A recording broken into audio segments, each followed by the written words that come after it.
অন্ধ মেয়েকে বিয়ে দেওয়া হবে। যদি কোনো সুমহান ব্যক্তি বিয়ে করতে চান আমাদের দেওয়া নাম্বারে যোগাযোগ করুন।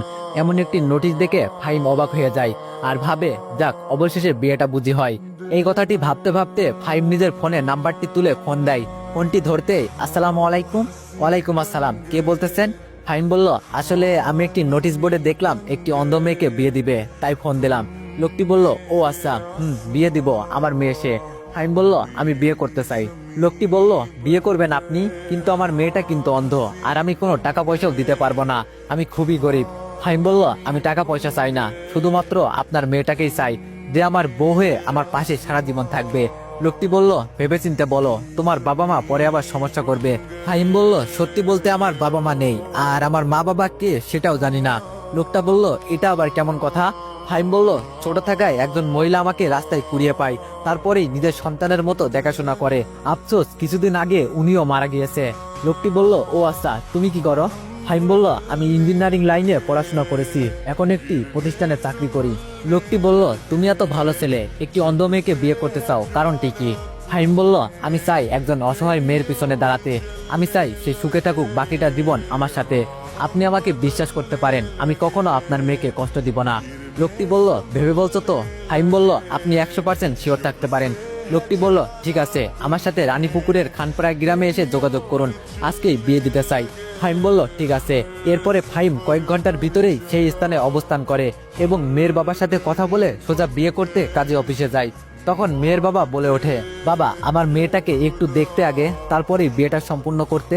ফাহিম বলল, না, আমি আমার বউকে বাসর ঘরেই দেখবো। কাজী সাহেব, আপনি বিয়ের কাজ শুরু করুন। তো ফাহিমের এমন কথা শুনে কাজী সাহেব বিয়ের কাজ সম্পূর্ণ করেন। তো এরপরে বিয়ের কাজ সম্পূর্ণ করে ফাহিম যখনই বউয়ের হাত ধরে নিয়ে আসতে যাবে, তখনই ফাহিম লক্ষ্য করে যে তার বউ নিজে থেকেই পথ দেখে হাঁটতেছে। তখন শিওর হওয়ার জন্য ফাহিম হাতটা ছেড়ে দেয়। আশ্চর্যভাবে দেখে যে বউ নিজে থেকে আসতেছে। তখন ফাহিম বলে ওঠে, দাঁড়ান সবাই। তো ফাহিমের কথা মতো সবাই দাঁড়িয়ে যায় তৎক্ষণাৎ। ফাহিম বলল, আমাকে বলা হয়েছে বউ অন্ধ, কিন্তু এখন দেখি বউ বেশ সুন্দরভাবে পথ দেখে হাঁটতেছে। কথাটি শুনেই তোমার বাবা বলে উঠল, তোমা হলো মেয়েটির নাম, আমি কোনো মিথ্যা বলি নাই বাবা। ফাহিম বলল, আপনি বলেছেন আপনার মেয়ে অন্ধ, কিন্তু এখন দেখি সব দেখে, আপনি কেন আমাকে ঠকাইলেন? তোমার বাবা বলল, সত্যি বলতে বাবা, আমার মেয়ের বয়স যখন 5 বছর ছিল তখন থেকে সে কোনো পরপুরুষের মুখ দেখেনি, শুধুমাত্র আমার ছাড়া।